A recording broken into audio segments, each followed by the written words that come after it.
हमारे main topic पे आते हैं, है ना। आज का हमारा टॉपिक क्या है? लेटिट्यूड, अक्षांशी रेखाएं। दो तरह की रेखाएं होती हैं। कितने तरह की रेखाएं? दो तरह की। पहली कौन सी रेखा? आड़ी। फिर कौन सी रेखा देखेंगे? खड़ी। मतलब जब हम अक्षांशी रेखाओं की बात करते हैं तो हम ऐसी रेखाओं की बात कर रहे हैं, और जब हम देशांतर रेखाओं की लॉन्गिट्यूड लाइंस की बात करेंगे तो वो ऐसी होंगी कुछ। ये देशांतर रेखाएं,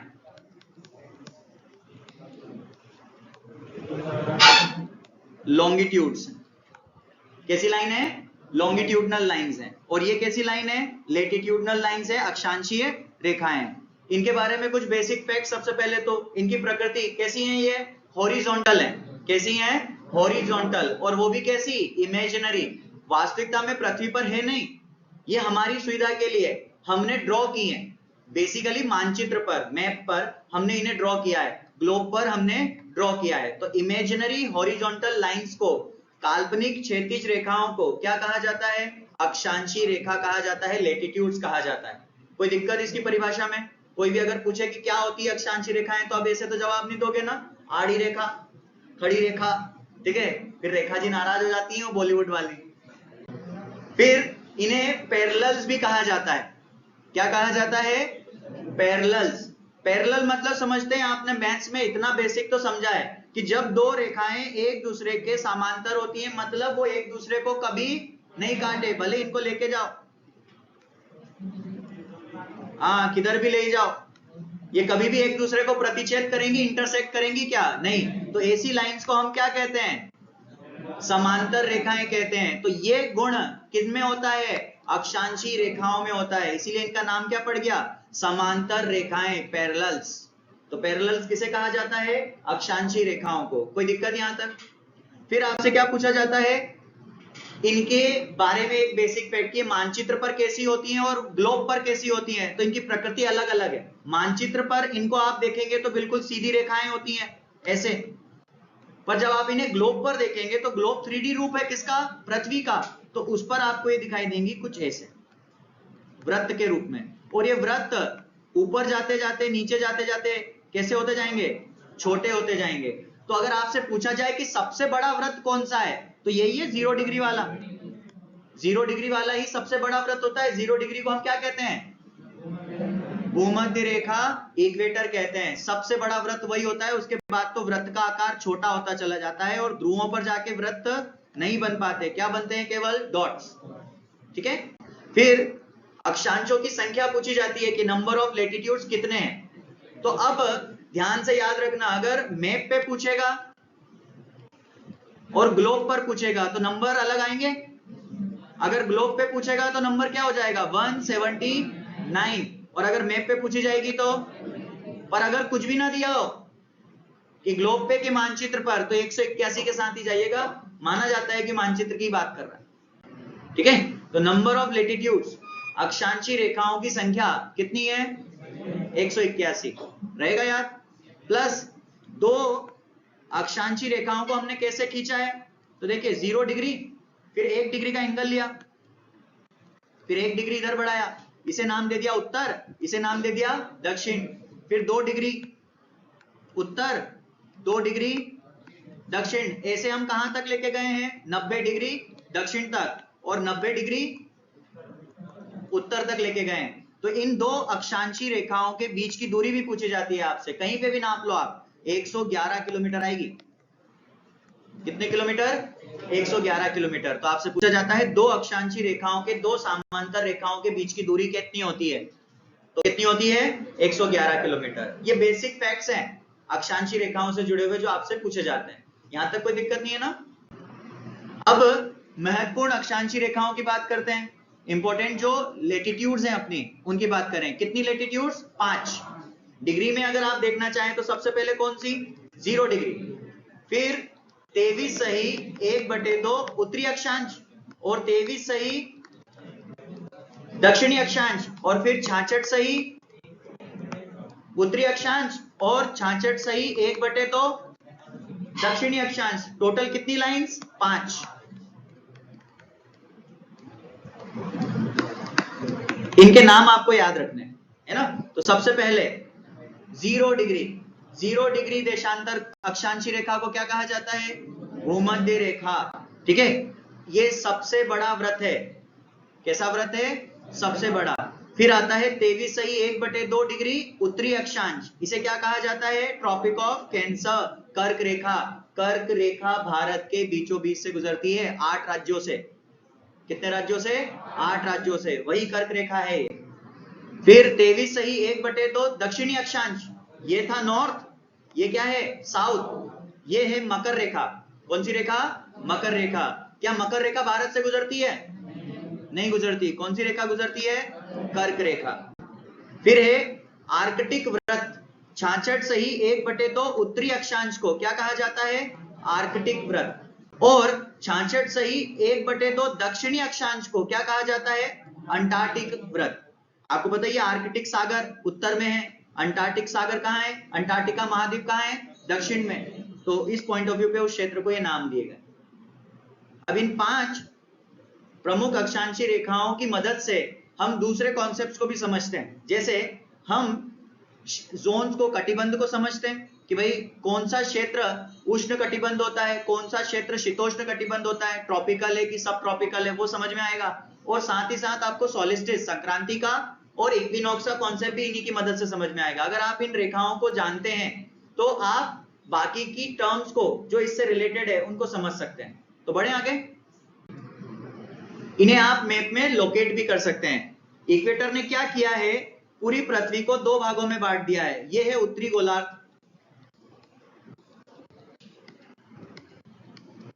ठीक है, नॉर्दर्न हेमिस्फीयर, और यह है दक्षिणी गोलार्ध।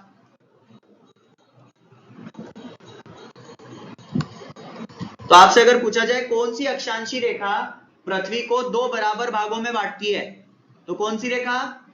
0 डिग्री, इक्वेटर, भूमध्य रेखा पृथ्वी को 2 बराबर भागों में बांटती है, उत्तरी गोलार्ध और दक्षिणी गोलार्ध। भारत कौन से गोलार्ध में आता है? भारत कौन से गोलार्ध में आता है? उत्तरी गोलार्ध में। ठीक है, इस हिस्से में हम आते हैं। अभी हम यहाँ है नहीं, अभी पृथ्वी घूम रही है ना, तो अभी हम पीछे हैं। थोड़ी देर यहीं पे रुकोगे तो आ जाएगी भारत आगे। भारत यहीं आ जाएगा थोड़ी देर में, इस गोले में। अभी नहीं है, अभी क्योंकि पृथ्वी घूम रही है तो हम अपोजिट डायरेक्शन में। तो हम बढ़ जाए आगे कि यहीं वेट करना है भारत के आने का? बढ़ो आगे। ओके, तो जोन्स क्या होते हैं? कटिबंध क्या होते हैं? जोन क्या होते हैं? कटिबंध क्या होते हैं? तो देखिए, पृथ्वी को ताप के आधार पर, तापमान के आधार पर क्षेत्रों में बांटा गया है कि भाई यहाँ पे तापमान ज्यादा रहता है, यहाँ पे तापमान थोड़ा कम रहता है, और एक ऐसा क्षेत्र जहां पे तापमान हमेशा 0 के नीचे रहता है, जहां पर बर्फ जमी रहती है साल भर। तो तापमान के आधार पर क्षेत्रों का वर्गीकरण क्या कहलाता है? जोन, कटिबंध। अक्षांशों की मदद से होता है ये सब। किसकी मदद से? अक्षांशों की मदद से। Distribution of area on the basis of temperature को हम जोन कहते हैं। और यहाँ पे मदद कौन करती है? हमारे लेटिट्यूड्स। इसीलिए हमने पहले अक्षांशी रेखा को पढ़ा। अक्षांशों की सहायता से तापमान के आधार पर क्षेत्रों का वितरण। और कितने क्षेत्र? 3। इन तीनों क्षेत्रों को हम मैप में अभी लोकेट भी करेंगे। सबसे पहला क्षेत्र जो 0 डिग्री के आसपास का क्षेत्र है, कहां के आसपास का? 0 डिग्री के आसपास का। ठीक है, उस पे हम वर्क करेंगे। तो हमें उत्तरी गोलार्ध को भी देखना है साथ में, और दक्षिणी गोलार्ध को भी। जैसी प्रॉपर्टी उत्तरी गोलार्ध में आप देखेंगे, वैसी ही सेम प्रॉपर्टी आपको दक्षिणी गोलार्ध में भी दिखेगी। समझ गए यहां तक? तो पहला जो कटिबंध है उसको ऑब्जर्व करते हैं। सबसे पहला है ट्रॉपिकल जोन, उष्ण कटिबंध, ट्रॉपिकल जोन। ट्रॉपिकल जोन होता है 0 डिग्री से 23.1/2 डिग्री तक। आपसे पूछा जाता है एग्जाम्स में, उष्ण कटिबंध क्षेत्र है, उष्ण कटिबंध क्षेत्र है। अगर एग्जामिनर आपसे अक्षांशी रेखाएं पूछना चाहता है तो आपको ऐसे ऑप्शन देगा: उत्तरी अक्षांश,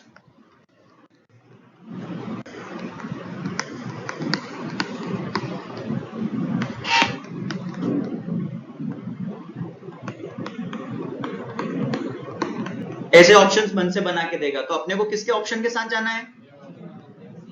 0 डिग्री, 23.1/2 उत्तरी अक्षांश का क्षेत्र भी और दक्षिणी अक्षांश का क्षेत्र भी। इस मैप में अगर आप ध्यान से देखें तो ये वाला क्षेत्र,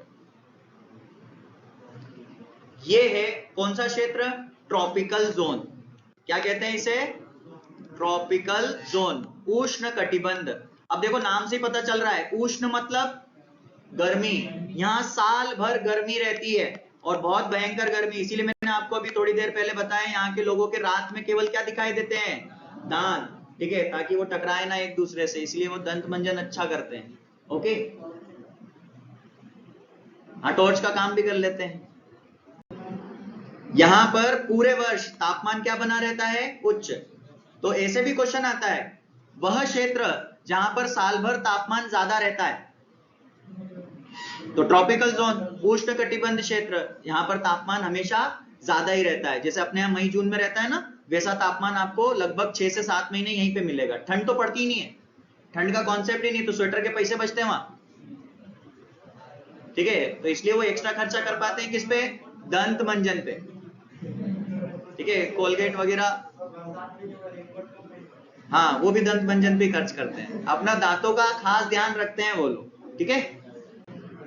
अगला है उपोष्ण कटिबंध, सब ट्रॉपिकल जोन या टेम्परेट जोन भी कहते हैं इसे।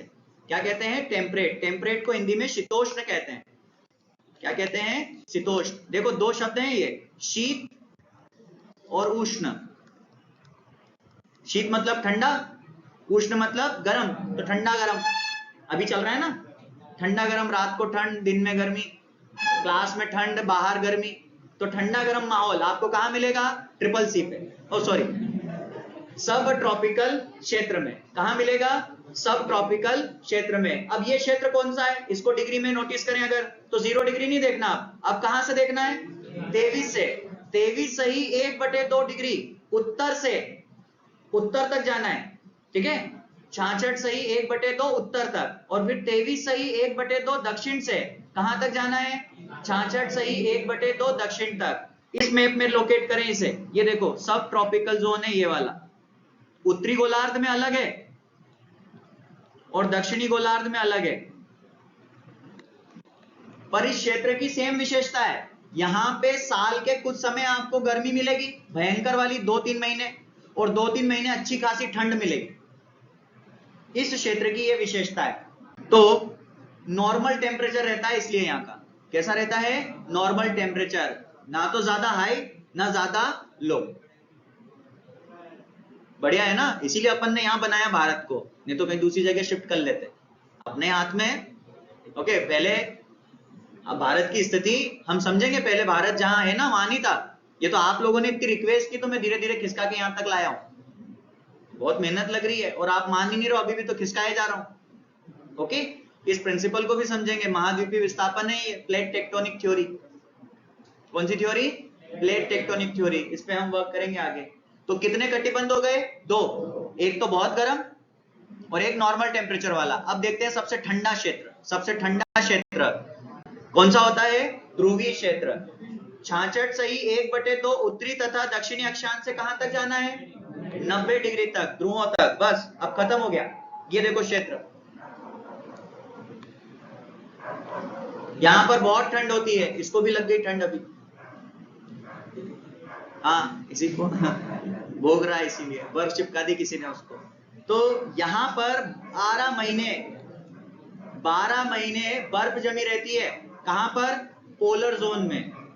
और इसकी एक और विशेषता है, ध्रुवीय क्षेत्र पृथ्वी का वो हिस्सा है जहां पर 6 महीने तक लगातार सूर्य दिखाई देता है और 6 महीने तक लगातार सूर्य दिखाई नहीं देता। तो 6-6 महीने के दिन और रात होते हैं।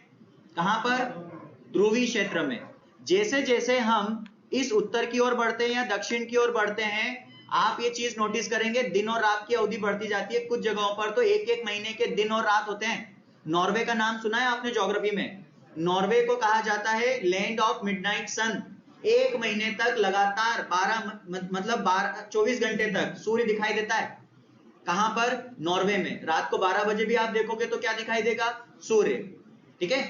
तो वो क्यों दिखता है, उस कॉन्सेप्ट को भी आगे हम समझने का मौका मिलेगा, वीडियो देखेंगे समझ में आएगा नॉर्वे का एक। ओके, रेडी रहोगे उस चीज को समझने के लिए, कैसे 6-6 महीने के दिन और रात होते हैं। कहां पर, ध्रुवों पर। यहां पर 6 महीने के दिन और 6 महीने की रात होती है। ठंडा क्षेत्र होता है, इसीलिए साल भर क्या जमी रहती है, बर्फ। यहां बर्फ कभी नहीं पिघलती, आपको पता ही है। पृथ्वी पे जो पानी है लगभग 97.5% पानी जो है वो तो खारा है, पर जो मीठा पानी है उसका एक बहुत बड़ा हिस्सा, मीठे पानी का लगभग 60% भाग ध्रुवों पर जमा हुआ है। किसके रूप में? बर्फ के रूप में। अगर वो पिघल जाए तो जल स्तर बढ़ जाएगा। एमपी में आपको बीच के मजे मिल जाएंगे, गोवा वाले, ठीक है। विदेशी लोग फिर यहीं पड़े रहेंगे, है ना। तो जोन्स का रोल समझ में आया? जोन मतलब क्या? जोन मतलब समझ में आया? कटिबंध। तापमान के आधार पर पृथ्वी का जो हमने वर्गीकरण किया है, वो कहां पर ज्यादा तापमान है, कहां पर कम तापमान है, वो हमें पता चल जाता है क्षेत्रों के हिसाब से। जैसे मैं आपको कहूं कि कोई व्यक्ति 60 डिग्री उत्तरी गोलार्ध पर है, तो आप मुझे वहां के तापमान का अंदाजा लगा सकते हो ना। 60 डिग्री के क्षेत्र में है, मतलब ठंड होगी वहां पे, अच्छी खासी होगी ना ठंड। ओके, अगर वो 30 डिग्री पर है तो अच्छी खासी ठंड होगी क्या? नहीं होगी, नॉर्मल माहौल होगा, अपने जैसा एमपी में है वैसा माहौल, ठीक है। अब आते हैं किस पर? सोलिस्टिस, संक्रांति। तो संक्रांति की सबसे बेसिक एक डेफिनेशन ये है कि जब दिन और रात की अवधि हमें बराबर ना मिले, दिन बड़े मिल सकते हैं, दिन छोटे मिल सकते हैं, रातें बड़ी मिल सकती हैं, रातें छोटी मिल सकती हैं। रातें बड़ी हैं, दिन बड़े हैं, इसका मतलब क्या है, ये समझ में आ रहा है ना। दिन बड़ा है मतलब सूर्योदय जल्दी हो गया है और सूर्यास्त भी कैसे हो रहा है? देर से। तो ओवरऑल 14 घंटे तक आपको आकाश में क्या दिखाई दे रहा है? उजाला। किसका? सूर्य का। तो हम कह रहे हैं बड़ा दिन है। और छोटा दिन है मतलब सूर्योदय भी 6:30-7 बजे हुआ है और अस्त भी कब हो गया? 5-5:30 बजे। तो हम कह रहे हैं दिन क्या है? छोटा, क्योंकि सूर्य का जो प्रकाश है वो हमें कम समय तक मिल रहा है। तो संक्रांति की डेफिनेशन है दिन और रात के समय में भिन्नता को क्या कहा जाता है? संक्रांति। और ये एक सीमा है। ये क्या है? एक सीमा, लिमिट।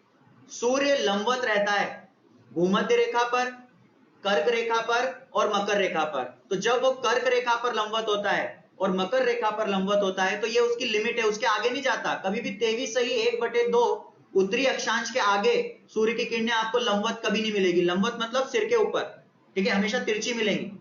कैसी मिलेंगी? तिरछी। ऐसे ही दक्षिणी गोलार्ध में 23.1/2 दक्षिणी गोलार्ध में आपको सिर के ऊपर लंबवत मिलेगी, उसके आगे जाओगे तो आपको कभी लंबवत नहीं मिलेगी। ये सीमा बताई गई है सूर्य की स्थिति की। ये देखो, अगर इन रेखाओं को अभी हमने ड्रॉ किया था तो ऐसी थी, बट वास्तविकता में हमारा अक्ष कैसा है? झुका हुआ। तो ये रेखाएं थोड़ी सी इंक्लाइन हो जाती हैं। अब पृथ्वी ऐसे ही झुकी हुई है अपने अक्ष पर कितने डिग्री? 23.1/2 डिग्री झुकी हुई है। इस वजह से आप ये देखते हैं कि जब इस स्थिति में ये पृथ्वी सूर्य के चारों ओर चक्कर लगाएगी। किसके चारों ओर? सूर्य के चारों ओर लगाएगी कि नहीं लगाएगी? ऐसे ही झुकी रहेगी और लगाएगी। देखो ये झुकी हुई है और सूर्य के चारों ओर चक्कर लगा रही है। उसके परिणाम स्वरूप सूर्य की किरणें एक पॉइंट पे तो देखो लंबवत होती हैं, इस पॉइंट पर। यह है हमारी कर्क रेखा। कौन सी रेखा है? कर्क रेखा। और फिर ये देखो लंबवत होती है कहां पर? मकर रेखा पर। ये मकर रेखा है, तो इसे कहा जाता है कर्क संक्रांति, इसे कहा जाता है मकर संक्रांति। कह सकते हो आप आम बोलचाल की भाषा में कर्क संक्रांति और मकर संक्रांति, ठीक है।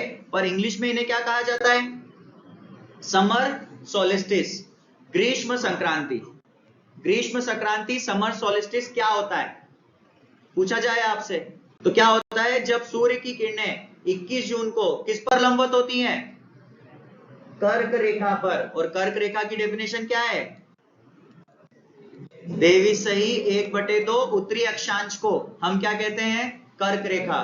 तो ग्रीष्म कर्क संक्रांति मनाई जाती है 21 जून को। इसका प्रभाव क्या पड़ता है? ये देखो उत्तरी गोलार्ध है, ये दक्षिणी गोलार्ध है।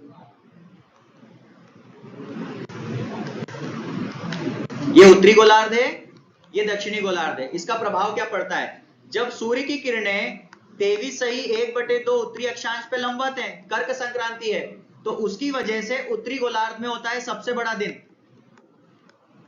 और सबसे छोटी रात। बड़ा दिन, छोटी रात कहां पर? कर्क संक्रांति पर उत्तरी गोलार्ध में। ठीक इसका उल्टा होता है, सबसे छोटा दिन और सबसे बड़ी रात कहां पर? दक्षिणी गोलार्ध में। देखो यहां से 16 तरीके से एग्जामिनर क्वेश्चन पूछता है। कितने तरीके हैं? 16 तरीके। उत्तरी गोलार्ध में सबसे बड़ा दिन कब होगा? उत्तरी गोलार्ध में सबसे बड़ा दिन कब होगा? 21 जून को, कर्क संक्रांति को। आंसर ये है। उत्तरी गोलार्ध में सबसे छोटी रात कब होगी? 21 जून, कर्क संक्रांति को। दूसरा क्वेश्चन हुआ। तीसरा क्वेश्चन, दक्षिणी गोलार्ध में सबसे छोटा दिन कब होता है? दक्षिणी गोलार्ध में सबसे छोटा दिन 21 जून, कर्क संक्रांति। दक्षिणी गोलार्ध में सबसे बड़ी रात कब होती है? ठीक है, तो 21 जून, कर्क संक्रांति। 4 क्वेश्चन हो गए, एग्जाम में पूछा जाता है।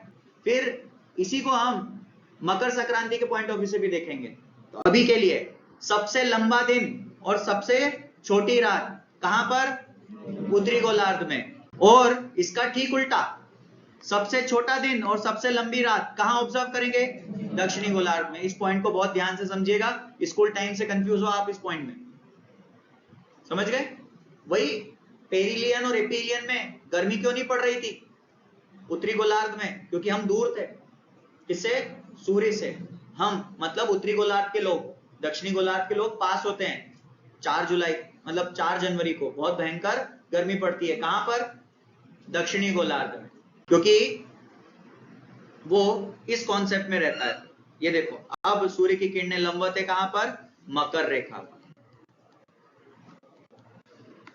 इसे क्या कहा जाता है ज्योग्राफी में? विंटर सोलिस्टिस, शीतकालीन संक्रांति या मकर संक्रांति। डेट क्या है इसकी? 22 दिसंबर। और इस स्थिति में सूर्य की किरणें लंबवत कहां होती है? मकर रेखा पर, ट्रॉपिक ऑफ कैप्रिकॉर्न पर लंबवत रहेगी। किसकी किरणें? सूर्य की। यही क्वेश्चन एग्जाम में पूछा जाता है। क्वेश्चन समझ में आ रहा है ना? सूर्य की किरणें लंबवत, ठीक है, 21 जून को होती है। ऑप्शन ढूंढने पड़ेंगे आपको, भूमध्य रेखा पर, कर्क रेखा पर, मकर रेखा पर। तो क्या लगाओगे? 21 जून आया तो कर्क रेखा, और 22 दिसंबर को मकर रेखा पर, जिसे क्या कहा जाता है? जब 22 दिसंबर को सूर्य की किरणें मकर रेखा पर लंबवत होती है तो उसे क्या कहा जाता है? Winter solstice, Makar Sankranti. बता पाएंगे ना? अब इसका प्रभाव देखो, सबसे लंबा दिन होता है और सबसे छोटी रात होती है, पर कहां? दक्षिणी गोलार्ध में। और हमारे यहाँ सबसे छोटा दिन और सबसे लंबी रात। छोटा दिन चल रही है अभी, तो यूं बोले कि नहीं बोले गांव में कि छोटा दिन है, सूजी नहीं पड़े निकल जाए। अब गर्मी में बड़े दिन है, बोलते हैं ना वो चीज। तो ये चीज आपको समझ में आ गई संक्रांति का। 2 संक्रांति। अब इस प्रोसेस के दौरान सूर्य की किरणें 2 बार लंबवत होती है। कितनी बार? 2 बार। किस पर? 0 डिग्री पर, भूमध्य रेखा पर। उसे हम कहते हैं क्या? इक्विनॉक्स, विषुव। ये देखो, अभी लंबवत थी कहां पर? मकर रेखा पर। अभी लंबवत कहां है? कर्क रेखा पर जब कर्क रेखा से मकर रेखा के पॉइंट पे जाते हैं या मकर रेखा से कर्क रेखा के पॉइंट पे जाते हैं तो सूर्य की किरणें लंबवत होती है कहां? भूमध्य रेखा पर, 0 डिग्री इक्वेटर पर। इस स्थिति को क्या कहा जाता है? विषुव। रहेगा याद? विषुव क्या होता है? तो पहले तो विषुव की परिभाषा, इक्विनॉक्स। इक्विनॉक्स मतलब इक्वल। क्या है इक्वल? दिन और रात। 12 घंटे के दिन होते हैं और 12 घंटे की क्या होती है? रात। मतलब लगभग 6 बजे सूर्योदय हो जाता है और 6 बजे ही क्या हो जाता है? अस्त। वो स्थिति है। भूमध्य रेखा पर होती है सूर्य की किरणें। किस स्थिति में? इक्विनॉक्स की स्थिति में, विषुव की स्थिति में। 2 विषुव है। वर्नल इक्विनॉक्स जो होता है, बसंत विषुव आता है 21 मार्च को, डेट याद रखनी है। और ऑटम इक्विनॉक्स आता है कब? 23 सितंबर को। तो 23 सितंबर और 21 मार्च को सूर्य की किरणें लंबवत होती है किस रेखा पर? भूमध्य रेखा पर। यह है इक्विनॉक्स का रोल। आई होप रहेगा याद, रह जाएगा ना? संक्रांति और इक्विनॉक्स के क्वेश्चंस आपसे पूछे जाते हैं, बता दोगे?